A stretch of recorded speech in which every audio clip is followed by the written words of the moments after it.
Accusés d'un vol qu'ils n'ont pas commis, n'ayant aucun moyen d'en faire la preuve, ils fuient sans cesse devant leurs poursuivants.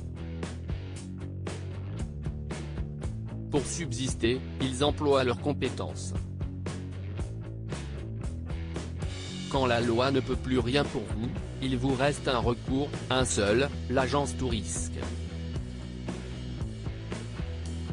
L'accroche donne des frissons aux inconditionnels de la série d'action The A-Team, en VO, créée en 1983 par Frank Lupo et Stephen J. Cannell. Le programme culte de la télévision américaine des 80s fête cette année ses 40 ans. L'occasion pour Paris Première de bousculer ses programmes ce jeudi 20 avril avec une grille entièrement dédicacée au casse-cou de l'agence Tourisque.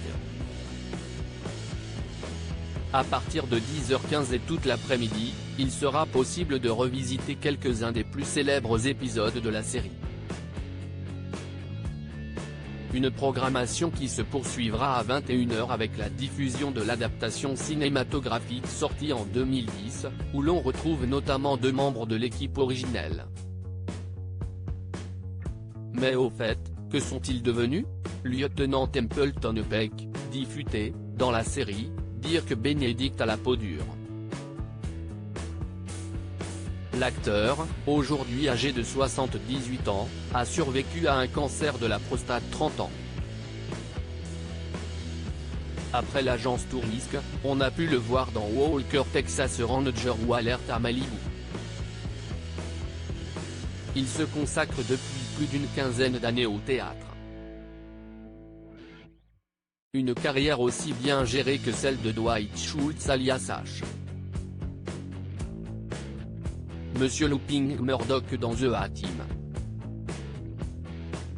L'acteur a obtenu un rôle de premier plan dans 2 séries Star Trek et s'est offert quelques apparitions dans d'autres shows cultissimes, dont Lois et Clark, Stargate SG-1, et quelques téléfilms.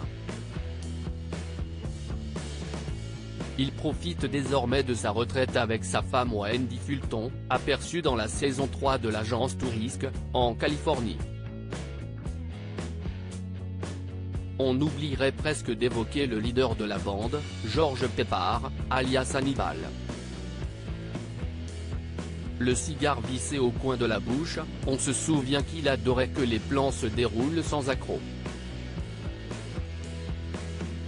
Après avoir rendu sa casquette de colonel, l'acteur, fumeur et buveur notoire, a succombé à une pneumonie à l'âge de 65 ans en 1994, l'année de sa dernière apparition à l'écran dans une série oubliée, Matlock. Qu'est devenu cet autre célèbre musclé de l'agence Tourisque?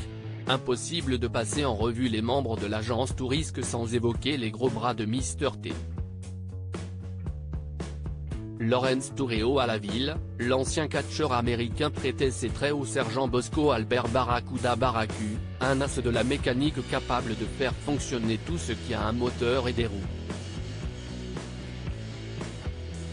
Très populaire, il est devenu le héros d'une bande dessinée à son nom dans les années 90 où on le voyait se battre contre des criminels et aider les jeunes en difficulté. Après avoir guéri d'un cancer, le célèbre musclé de l'agence Tourisque a fait un retour très remarqué dans l'émission de télé-réalité It Is a Fool où il apporte également son secours à des gens dans le besoin.